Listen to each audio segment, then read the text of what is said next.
How's it going, folks? So today I'm going to be talking about the brand new album from the band Asylum Pyre. And the name of this album is a doozy. It's called Call Me Inhuman, The Sun, The Fight, Part 5. Whew, lordy. It's a long one there, folks.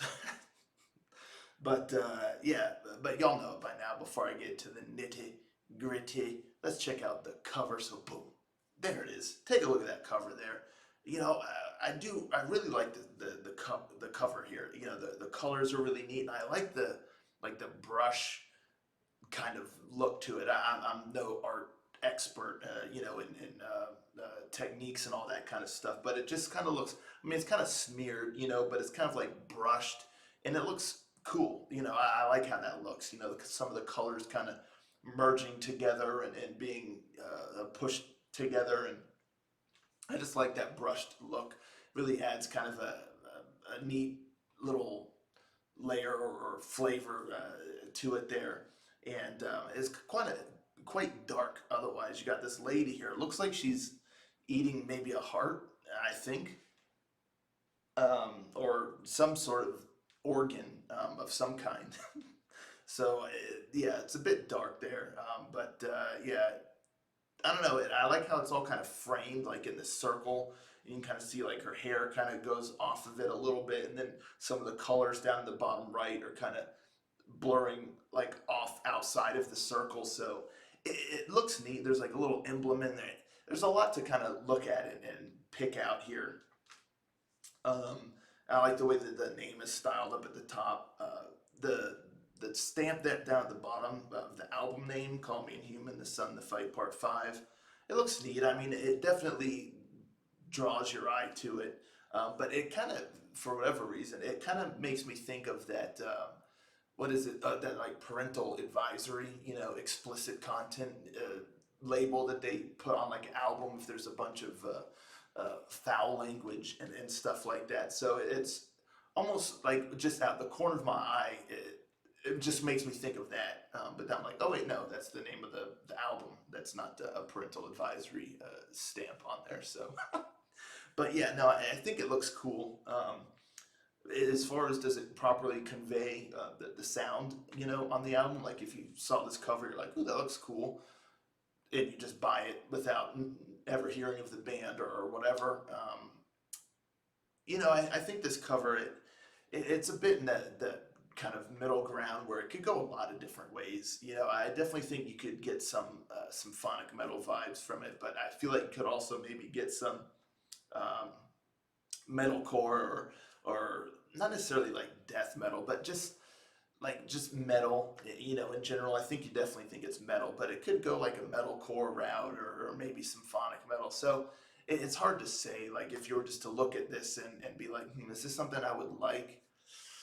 It's hard to tell just based off of the cover alone, I think. But that's my thoughts on that.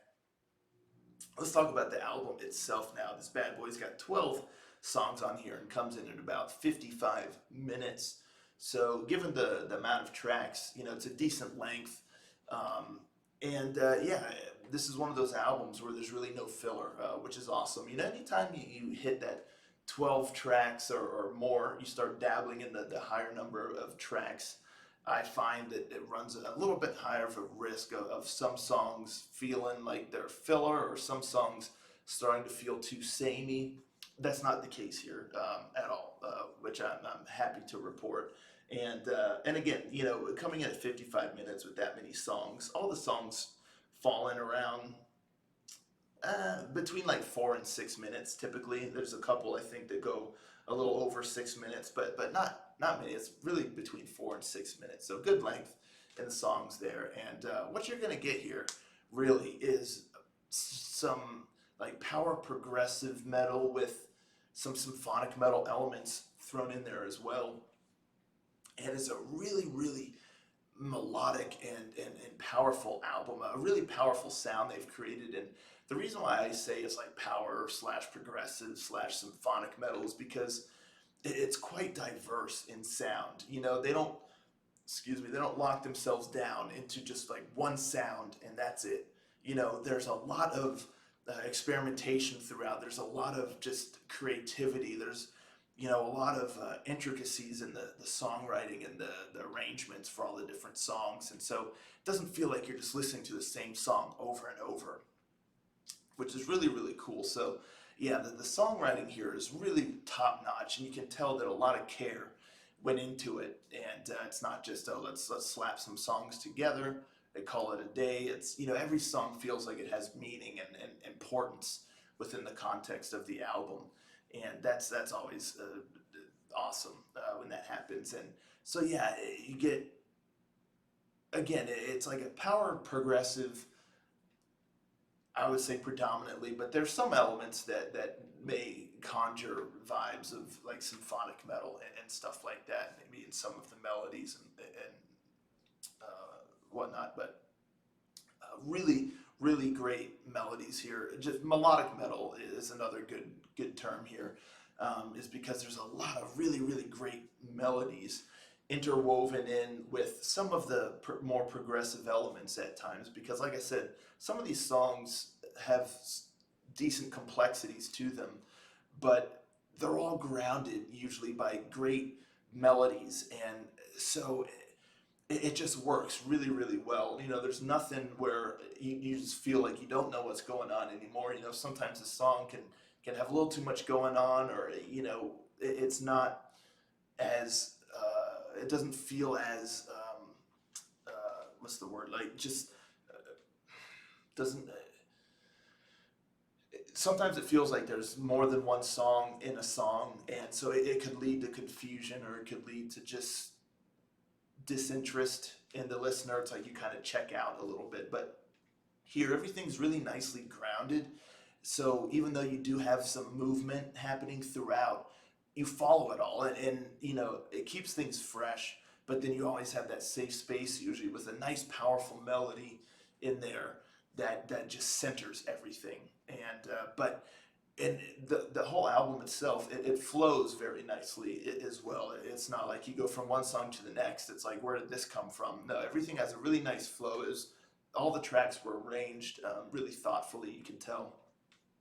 Um, but yeah, you got some great guitar work here. Some great riffs. A little on the heavier side at times with just the tone of the guitars. But yeah, you get some great riffs, some great guitar melodies, and some solo work. You get some nice fancy solo work, woven throughout. And the bass work, the drums really stood out to me here, because again, there's a lot of styles throughout, and the drum work is done really really well to handle whatever kind of style is thrown out. All the instruments, all the musicianship, you can tell these folks are really talented because they can handle all these different kind of styles. But then the songwriting is so good though that it all makes sense. It all feels cohesive.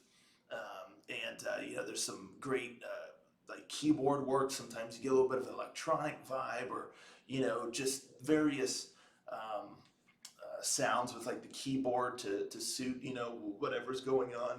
And the vocals are another real highlight. Man, I mean, she's got such a great voice, such a great range, such power in her voice. And a lot of these songs are very driven. There's a lot of power behind the songs, and she can handle that very well. But her range is stellar, and again, with the diversity throughout the album, she's just able to handle it really really well, and just carry those vocal melodies, and handle being involved with such a powerful sound, powerful musical melodies going on. But she's right up there, and is able to kind of lead the charge, if you will. And the production, the mixing, all of that is spot on. You can hear everything really really well individually, and it all sounds really great together. So yeah, I mean, it starts out really cool with Virtual Guns. It's a really nice kind of introduction to the album, and the very beginning of the song is really neat. I love the kind of vocal thing she does there at the beginning, and it just gets you kind of amped. It gets you really curious. It pulls you in right away. And the track two, Fighters, is like one of the most anthemic songs on the album. It was released as a single. It's like a almost like a it's like a melodic power metal, but like anthemic song that's this really charged and again just has a lot of power behind it.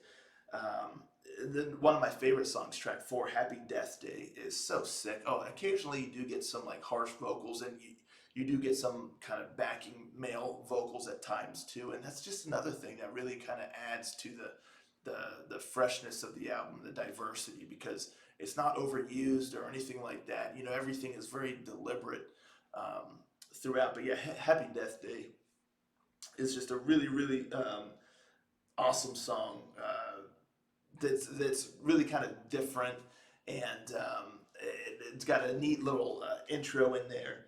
But yeah, they I mean they flirt with jazz a little bit. They flirt with like acoustic kind of. There's like a little part that almost sounds kind of like a what would you call that? Like I don't know, but the riff it's like on an acoustic guitar. It sounds almost like a kind of like a Spanish acoustic kind of rhythm, little thing that they do at the beginning of one of the songs, and just little things like that. They're just really neat. Like I said, they flirt with the jazz a little bit in one of the songs here, and that's another thing that showcases the drums and just the musicianship, and the vocals is shifting between these kind of styles, but all of them still feeling, you know, it's all connected though by that main sound, that main kind of power progressive metal sound, and it just works really well. And then you get track seven, the Nowhere Dance, which was released as a single also, which I think is one of the more progressive heavy songs. Um, Track eight, A Teacher, A Scientist, and A Diplomat, has such a great rhythm, such a great melody. I really love that song. That's another one of the highlights for me. That's really cool, very memorable. I have the melody now. Just even saying the name of the song, it'll get the melody kind of stuck in your head, and it's really great. Track 10, The Mad Fiddler, is one of the more like just kind of heavy metal driven songs. That again just showcases the band's talent, showcases the vocals, because she has this a little bit more aggression kind of to her voice, and because it has more of just the heavy metal feel to this song, and the movement and the pacing, the tempo, if you will. And then track 11, Joy, is really neat. It's kind of like the last song, the final track, track 12, Call Me Inhuman, is only 2.5 minutes long, and it does a great job of kind of just um, sending the album out like on a good note, and it's almost like an outro, whereas track 11, Joy, is more of what I would consider kind of like the final song on the album, whereas Call Me Inhuman's kind of like the outro, but it works really well. But the cool thing about Joy and just the end of the album is, if I'm not mistaken, it kind of circles all the way back around to kind of how the first song, Virtual Guns, starts. It kind of has feelings or sounds reminiscent of that first song. So it almost all kind of comes full circle, but it still stays like unique there at the end, even though it's kind of uh, conjuring thoughts or feelings or elements or the essence of the beginning of the album. So again, that just really goes to show how well they put everything together. It's an album I really enjoyed from start to finish. I had really high hopes for this album, and yeah, I mean, I really enjoyed it a lot. I need to go back and listen to their previous material, because this is the first full album I've ever listened to from this band, and yeah, I'm quite impressed. Any fans of power metal, progressive metal, symphonic metal, melodic metal, any of those categories, you know, definitely do not miss this album. I really enjoyed it. Um, if I were to pick one song to recommend, if you're like, oh, I just want to hear one song to determine if I want to listen to the full album or not, it's kind of hard to say, again, just because the diversity throughout. But maybe track 7, the Nowhere Dance, kind of contains some elements, even though that's one of the ones a little bit more on the progressive side. It contains a lot of the elements heard throughout the rest of the album, but I would just suggest listen to the singles because between the singles, it showcases the whole album pretty well.